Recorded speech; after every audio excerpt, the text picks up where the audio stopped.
So, today we're going to talk about a parasite with a pretty wild backstory. It's called Echinococcus orthleppi, and for decades, it was basically hiding in plain sight. This is a story all about mistaken identity, a bit of global travel, and some really cool modern science. Okay, so let me ask you something. What if a really common parasite, one we thought we knew inside and out, was actually a totally different species, just hiding in plain sight all this time? That's exactly what happened here, and it's what makes this a true scientific detective story. All right, let's get right into it. First up, we've got to unravel this parasite's real identity. And believe me, it's a story that's been unfolding for decades. Okay, first things first, let's place this creature on the map of life. We're talking about a metazoan endoparasite. Now, that sounds complicated, but it's not. Metazoan just means it's a multicellular animal. Think a complex little worm, not a single-celled protozoan. And endoparasite, well, that just means it lives inside its host. That little detail, its complexity, is going to be super important for understanding its entire life. So, for a really long time, this parasite didn't even have its own name. Scientists just called it the cattle strain. Basically, it was seen as just a minor version, a genotype G5, of its much more famous relative Echinococcus granulosus. It was kind of in its cousin's shadow, you know? But then, the plot thickens.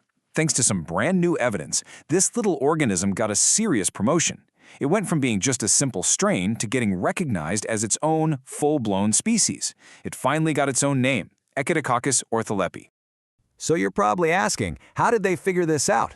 Well, modern science, that's how. Specifically, DNA analysis. By looking at its mitochondrial DNA, which is kind of like a unique genetic fingerprint, scientists realized, whoa, this is fundamentally different. It wasn't just a slight variation, it was a completely distinct species that totally deserved its own spot on the family tree. Okay, so we know what it is now. Next up, let's look at how it lives. And its life cycle, wow.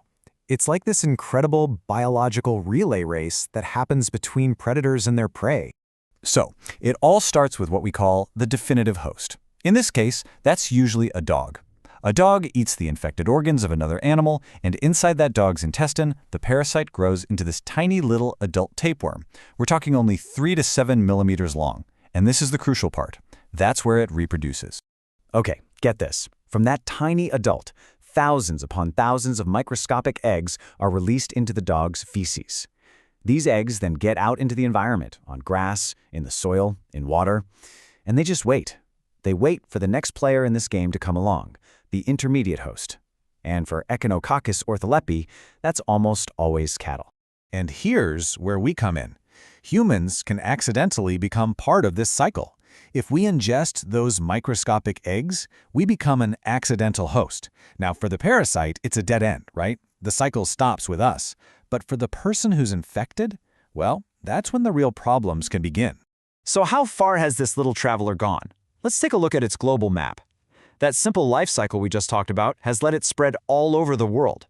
You can see here that Echinococcus orthleppi is pretty much a world traveler. It's got a near cosmopolitan footprint. And it's no surprise that the major hotspots are in big cattle-raising regions, places like Brazil and Argentina and South America, all over Africa, and we're even seeing it pop up as an emerging issue in countries like Vietnam and China.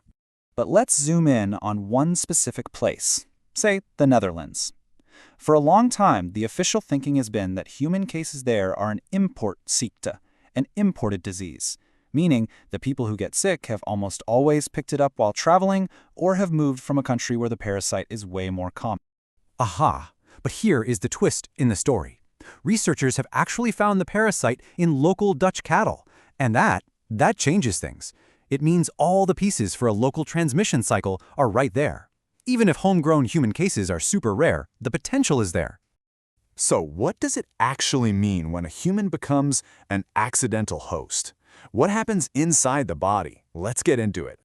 Okay, this is a super important point, so let's be really clear. You don't get this from eating undercooked steak. The infection happens when you accidentally swallow the parasite's eggs. These eggs come from dog feces, they're completely invisible, and they can contaminate food, water, or even just be on a dog's fur. Once those eggs get inside you, they hatch. The tiny larvae then travel through your body and usually settle in the liver or the lungs. And there, they start to form these fluid-filled cysts. The scary part is that these cysts can grow very, very slowly, for years or even decades with absolutely no symptoms, until they get big enough to start causing real damage. All right, let's shift gears and talk about how we fight back. Because the good news is, we have a whole toolkit for diagnosis, treatment, and most importantly, prevention. So how do doctors figure out if you have this? It's usually a three-step process. First, they'll use imaging, like an ultrasound or a CT scan, to actually see the cyst. Step 2 is serology, a blood test to look for specific antibodies your body makes to fight the parasite. And for the final confirmation, if possible, they can do a PCR test on the fluid from the cyst itself to prove, without a doubt, that it's Echinococcus orthleppi. When it comes to treatment, there's no one-size-fits-all answer. It's all guided by WHO protocols and depends on the cyst. For some, medication like albendazole is enough. For others, there's a really cool, minimally invasive technique called PAIR. That's where they puncture, aspirate, inject a substance to kill the parasite, and then reaspirate. And of course, for really big or tricky cysts, surgery is still a key option. But you know what's better than treatment? Prevention. And the key is just so simple. Break the life cycle. That means regularly deworming your dogs. It means making sure dogs can't get access to raw organs from livestock. And of course, good old-fashioned hand washing. The really exciting news is that researchers are also working on livestock vaccines, which could break the cycle right at the source. Whew, we have covered a ton of ground today, from its secret identity all the way to how we stop it. I wanted to let you know that all the information in this explainer was put together using a Gemini deep search.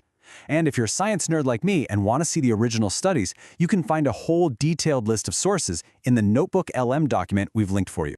So if you enjoyed this little scientific detective story, do us a huge favor and hit that subscribe button. It really helps us keep making more of these explainers, digging into all the hidden science that's happening around us.